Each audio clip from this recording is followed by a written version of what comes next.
പടവലങ്ങ ഒഴിച്ചുകറിയാണ് ഞാൻ ഉണ്ടാക്കുന്നത്. കറി ഉണ്ടാക്കാനായി ഒരു പടവലങ്ങയുടെ പകുതി ഭാഗം എടുത്തിട്ടുണ്ട്. കൂടെ 4 പച്ചമുളക്, ഒരു തക്കാളി, ചെറിയ ഒരു സവാള, ചെറിയ ഒരു മുറി തേങ്ങ ചെരുവേത് എടുത്തിട്ടുണ്ട്. ഇനി പടവലങ്ങയുടെ തോല് ചുരണ്ടിക്കളഞ്ഞ ശേഷം ചെറിയ ചതുര കഷ്ണങ്ങളാക്കി അരിഞ്ഞെടുത്തത് ചട്ടിയിലേക്ക് ഇട്ട് കൊടുക്കാം. ഇതിലേക്ക് ഒരു തക്കാളിയും ചെറുതായി അരിഞ്ഞത് ചേർക്കാം. സവാള നീളത്തിൽ കനം കുറച്ച് അരിഞ്ഞത് കൂടി ഇട്ട് കൊടുക്കുന്നുണ്ട്. കൂടെ 4 പച്ചമുളക് നീളത്തിൽ അരിഞ്ഞതും ചേർക്കാം. കുറച്ച് കറിവേപ്പില ഇടാം. കുറച്ച് ഉപ്പ് കൂടി ചേർത്ത് കൊടുക്കാം. 1/4 ടീസ്പൂൺ മഞ്ഞൾപ്പൊടിയും 1/2 ടീസ്പൂൺ മുളക് പൊടിയും ഇട്ട് കൊടുക്കുന്നുണ്ട്. ഇനി കുറച്ച് വെള്ളം കൂടി ഒഴിച്ചു കൊടുത്ത് അടച്ച് വെച്ച് വേവിക്കാം. ഇനി ഇതിലേക്ക് ചേർക്കാനുള്ള അരപ്പ് തയ്യാറാക്കാം. ചെറിയ ഒരു മുറി തേങ്ങ ചിരവി എടുത്തിട്ടുണ്ട്. ഇതിലേക്ക് 1/4 ടീസ്പൂൺ ചെറിയ ജീരകം ഇടാം.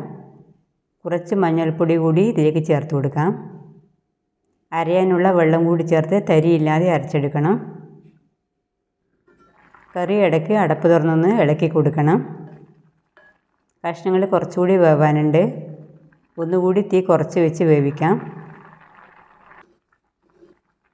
കഷ്ണങ്ങളിപ്പോൾ വെന്ത് വന്നിട്ടുണ്ട്. ഇനി ചെറുതായി ഒന്ന് ഉടച്ച ശേഷം ഇതിലേക്ക് അരപ്പ് ചേർത്ത് കൊടുക്കാം.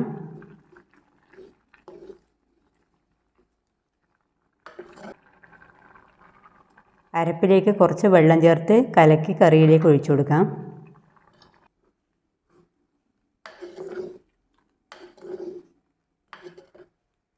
ചാറൊക്കെ പാകത്തിലാക്കി എടുത്ത ശേഷം കറി ഒന്ന് തിളപ്പിക്കണം.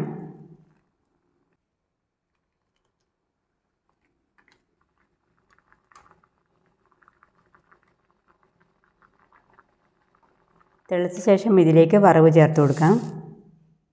ചീനച്ചട്ടിയിലേക്ക് കുറച്ച് വെളിച്ചെണ്ണ ഒഴിച്ചു കൊടുത്ത് ചൂടാക്കാം. ചൂടായ ശേഷം 1/2 ടീസ്പൂൺ കടുകും 2 വറ്റൽമുളക്, കുറച്ച് കറിവേപ്പില കൂടി ഇട്ട ശേഷം ഇളക്കി കറിയിലേക്ക് ചേർത്ത് കൊടുക്കാം.